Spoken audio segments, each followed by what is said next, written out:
and welcome to the first ever episode of Steph on Skills powered by Ingenuity. Now, Ingenuity is a charity run by Alan Watson, who's with us. So there's you and I have worked together a long time. We've always talked about skills. There is a skills crisis. We know we need to, do more. But set the scene. Before we talk to Mel, who's one of these super talented skills people we need more of, and just set the scene for us.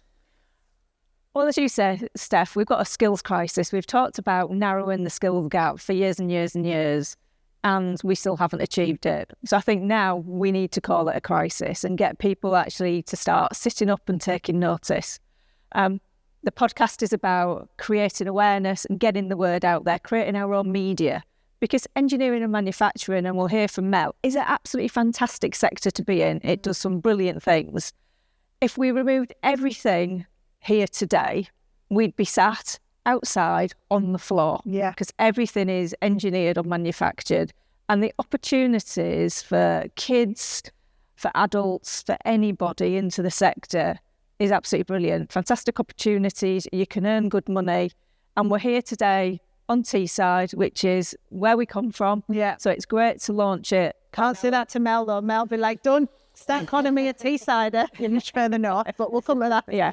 We'll put the rivalry to one side. We won't get onto football. But it's great to be here on Teesside to kick off the first podcast, because it is an industrial heartland, and it's regions like Teesside that have such a strong engineering manufacturing heritage, crying out for good jobs for people. Yeah. And I think what I'd like to see is actually really raising the profile of the opportunities available. Yeah.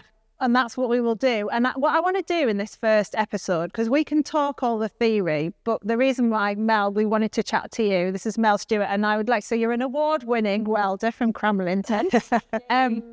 So, because I want to just hear about your story into your job, because it is unfortunately unusual to get a woman doing welding. I think there's a lot of misconceptions about what it is. And I just want to talk about why you love it so much, how you got into it, and the kind of barriers you faced as well, and what we can do to overcome them. So take me right back to the beginning. When did you work out you wanted to be a welder? Did you know what one was growing up? No. Right. Yeah. And I wasn't from initially in a welding background. My dad wasn't a welder. He was a mechanical fitter. And he worked down the pits. Yeah. And he started his own engineering company. And when I left school, I had no idea what I wanted to do. Yeah. I was good with academic stuff, but it wasn't interesting to me. So I didn't want to do that. I just left, and I was just bumming around, to be honest. And it was my mum who had said, take her to work, get her a job, get her off her backside kind of thing. And I went into his business, which was an engineering company, and I was in the office, and it was just like a totally different world for me. When I looked out of that window on the shop floor, I was like, what is this? Magic, what's going on? Seeing the sparks. It was just like, it just drew us in, I was just really taken by it, I think it kind of switched something on in my creative mind. I was like, I want to see what this is all about. So I went out on the shop floor and I started sniffing around, trying to nudge my way in. Much to the guys, they were like, woman, get back in office kind of thing. And my dad would come into the office and he'd be like, oh, where's Mel? Oh, she's on the shop floor. And he's like, oh, what we're going to do about this? So he offered us an apprenticeship, and I was like, all right, can I do this? And he was like, yeah. So I started a mechanical apprenticeship, and I did a year of that, and I was like, that isn't what I was wanting. I want to be where the sparks and the heat is kind of thing. And he was like, right, well, we can move you across to a welding and fabrication apprenticeship. And I was like, yeah, I'd love to do that. So that was just like, and I'm talking a little bit further on from me leaving school. I left school with no idea what I was going to do. I had no... Yeah. So how old were you when you started doing the welding one then, the apprenticeship? Maybe about 17, 18. There's a couple of years had gone by. I'd done a bar job, and, I was just... There wasn't anything at school that kind of said, Mel, here's opportunities that would suit you. Because it was do I have to do something academic? Do I have to, have a passion for science? Do I have to have a passion for maths? And unfortunately, at the time, I didn't have that passion. I mean, you hadn't seen now, because you hadn't seen how it could be applied. Exactly, and I think that's what's missing. It's like when you're doing physics, you could say to the kids, if you're interested in physics, you could do this mechanical engineering kind of thing. You know what I mean? It's like, it's true that, isn't it? And there's that gap in what you learn at school to what actually you can apply in jobs and understand might lead to a job, whether it's transferable skills or just knowing that the science you're doing from a textbook or whatever, I'm sure it's moved on from a textbook. I'm really old. But that is something you can do, which is a tangible job later on down the line that you might not have even ever heard of. Yeah, I think you're right. Putting things into context, as kind of Mel saw, is really important because it gives maths and English like a purpose, doesn't it? Yeah. Like, as you go through school, you follow the curriculum, but it's all the same. And you as a kid, you don't know what's the point, isn't it? Yeah. As a kid, what are the point of this? Particularly if they don't fall in love with maths or English. Yeah, I think that's one of the beauties of an apprenticeship is actually you can learn maths and you can learn IT and you can learn other skills, but it's in the context. So you actually see why you're doing this, and why it's important. Yeah, exactly that. So Mel, you've got your welding apprenticeship by this point. Yeah. Then what happens? Oh, wow. Do you want the short story? Well, we've got about 20 minutes left. So. Now, like, I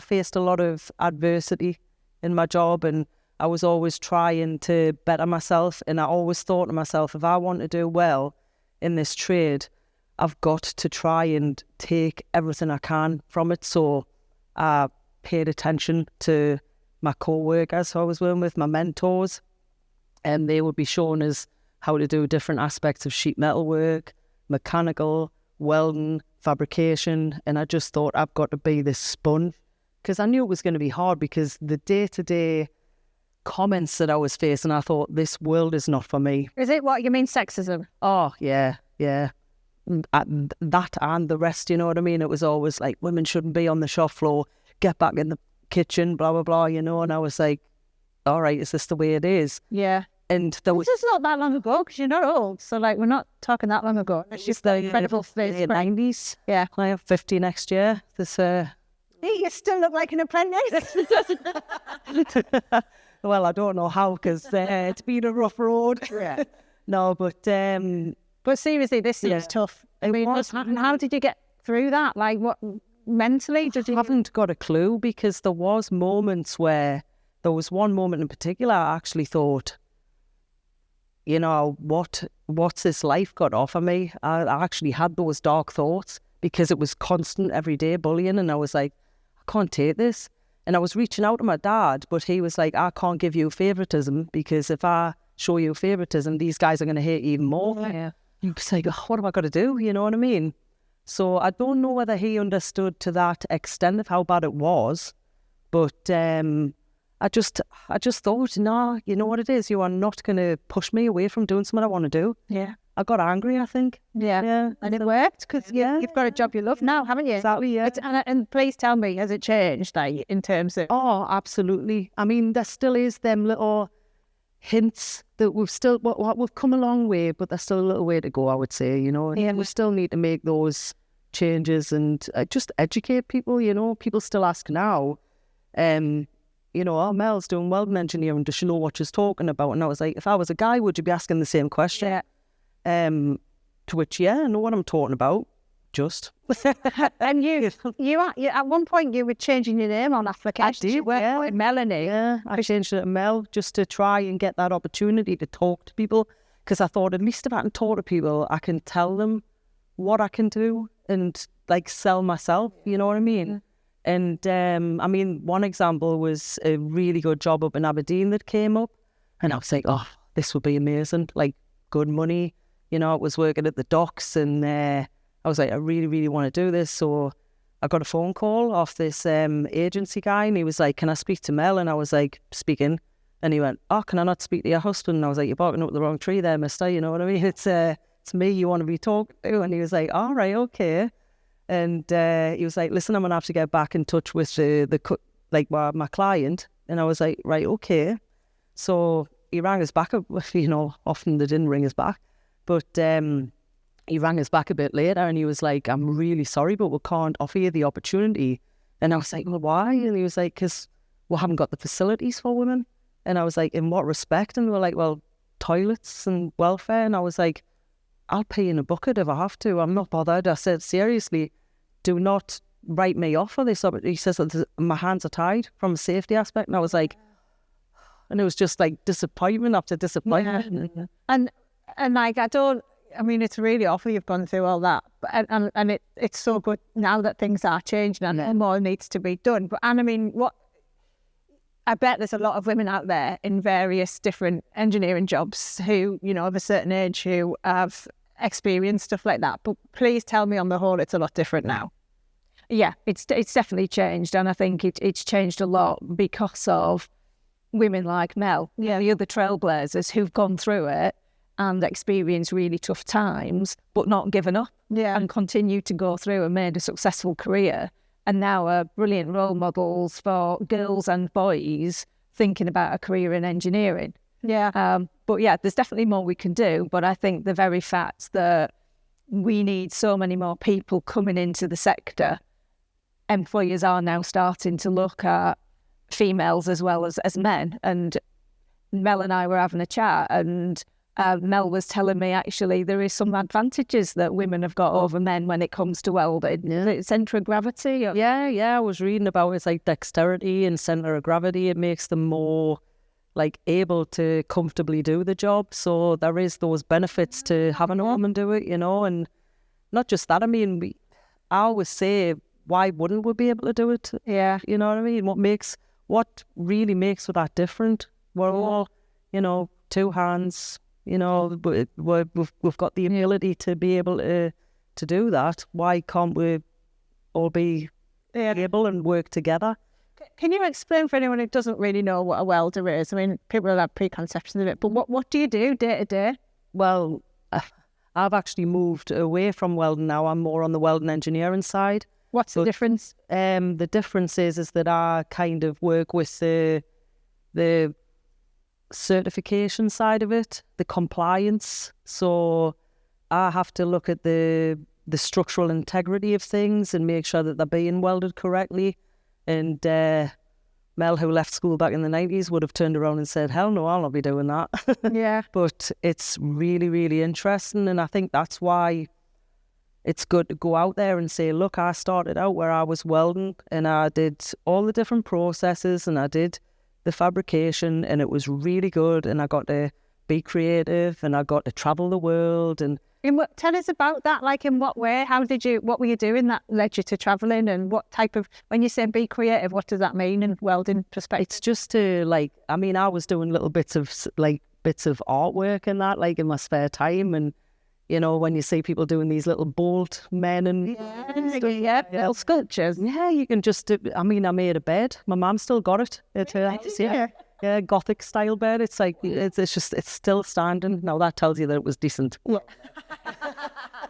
But you can explore things like that in creativity. But not only that, you can also, you want the best from your welding, if you know what I mean. Yeah. You look at that weld that you've just put down and you'll think, right, I want it better next time.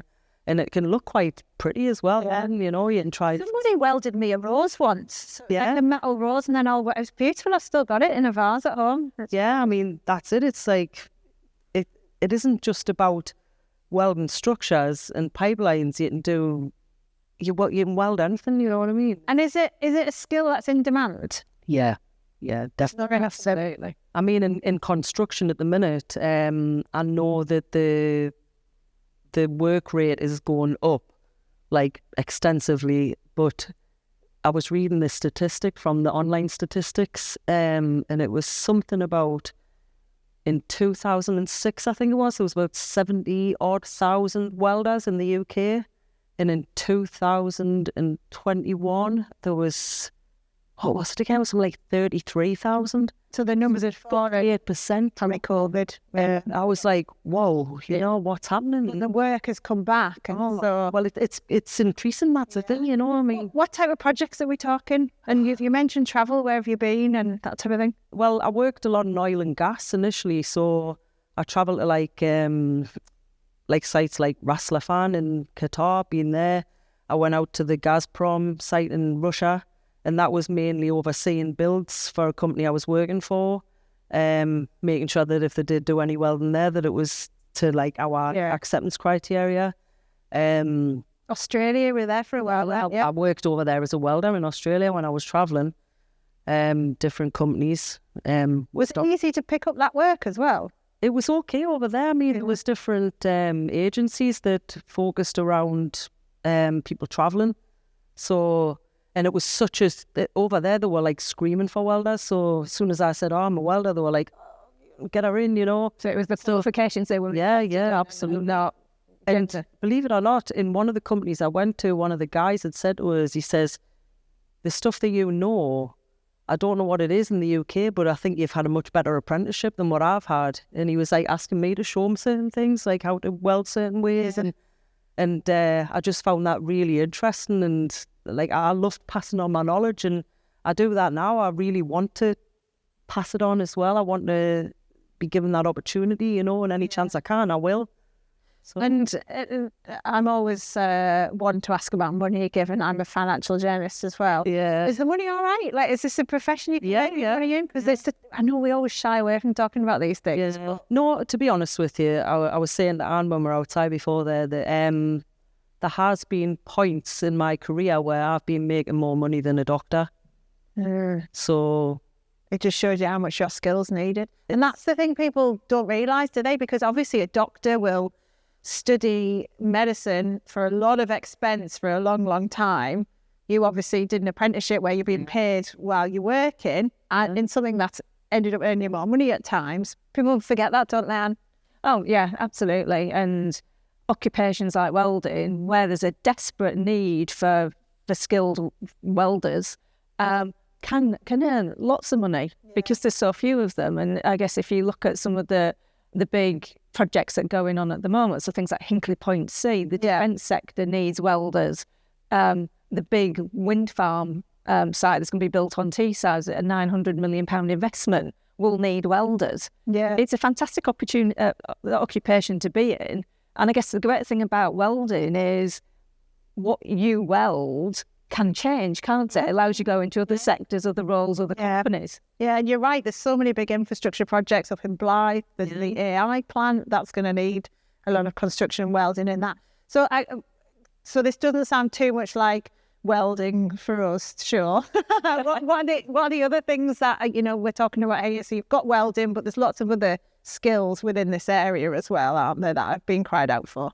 Oh, yeah, absolutely. If you look at Teesside, I mean, there's a huge amount of investment going in. As I say, you've got the wind turbine manufacturing facility, big investment in terms of net zero, things like carbon capture. You've got a Freeport here on Teesside. You've got, was £140 million of investment for Darlington railway station. And if you look at all of these different projects, the different types of engineering and manufacturing skills that will be needed will have so much variety and so different. And similarly, a lot of things going on down south as well, like the Oxford-Cambridge corridor. They want to build this whole investment there, the third runway at Heathrow, if it ever happens. But there's so much going on. It's a key time to get into it. And would you say, Mel, now, given your route into it, was probably quite unusual in the way, given your dad had the engineering business. But what are is it quite easy to get into? Is it, when did you even start when you're thinking about something like this? I think if you approach your local colleges and things like that, to be honest with you, you'll see a lot of companies that are reaching out for apprentices. I mean, even our place, we take on a lot of apprentices each year. Yeah. And that's not just, we're diversifying with like a multi-skilled apprenticeship. Electrical, we've got girls who are working in their electrical apprenticeships at the minute, and we've got a girl who's also doing welding and fabrication, which is great, Molly. Do you see yourself in her when you're watching her? You're like, it's like, you know what it is, I I'm kind of keeping an eye from a distance, but I don't want to see her go through what I went through. So it's kind of like I'm just watching from a background, you know, and making sure that I'm like that quiet person just sitting making sure everything's all right. Yeah. Then I would intervene, you know. But I don't think it would be like that for her, you know, where I work. They're like a diverse employee. Yeah. You know, they do go for, you know, it's like I said, Anne out there as well, you know, they don't just talk the talk, they walk the walk. They've got... That's what you need. Everyone brings different skills. And exactly. And, you know, multicultural, where, you know, lots of women work in there, lots of engineers, females. It's great. And what type of people are you looking for? Because the other thing is, I often think that people won't realise that they are the type of person that you're looking for. What's the main... You know, aside from the qualifications you can teach them in welding, just what's the type of person? I suppose people who are willing to kind of, you know, embrace different aspects of stuff that maybe they thought they wouldn't be interested in. Like you were saying, mathematics, science, you know, if I'd thought it's like when I left school that welding, right, Mel, you're going to do welding, but it's quite heavily science-based, I would have been like, oh, I don't want to do it. Yeah. But then it's science with an edge, if you know what I mean, and it becomes more interesting because you've got such a passion about the actual trade itself. Yeah. And they were saying to me as well about problem solving, how creative it is, and how people like kids who like to solve problems or want to be creative. Actually, those are the kind of skills, isn't it? That's like a good welder or a good engineer. Yeah. And our curiosity. There's some good stuff out there at the minute. I mean, you were talking about like AI, and there's some augmented reality units you can buy now, which is like, have you seen them? The welding screen, they're actually a projector, and I think they are absolutely brilliant to be able to. I mean, you're reaching out to a younger generation. You know, they've got all the VR sets. Yeah, it's like gaming. Exactly. So they would probably be more engaged than going in and saying, "Hi, this is welding. Here's a couple of videos there," kind of thing, and they'll be like, But if you were to say literally, here, stick this screen on and put a weld down, they'll be like, oh, hang on a second. And I think that's how you would get more.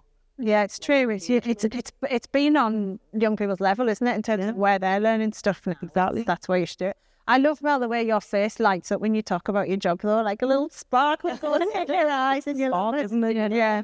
So I guess to like wrap things up then, Anne, what, you know, if you're watching this and you're thinking, oh God, I want to be like Mel or whatever, you know, what are companies looking for people? It isn't about, is it, the specific qualifications necessarily. I know there's often requirements around maths and English or whatever, but it's more about the person, isn't it? Just being willing to learn.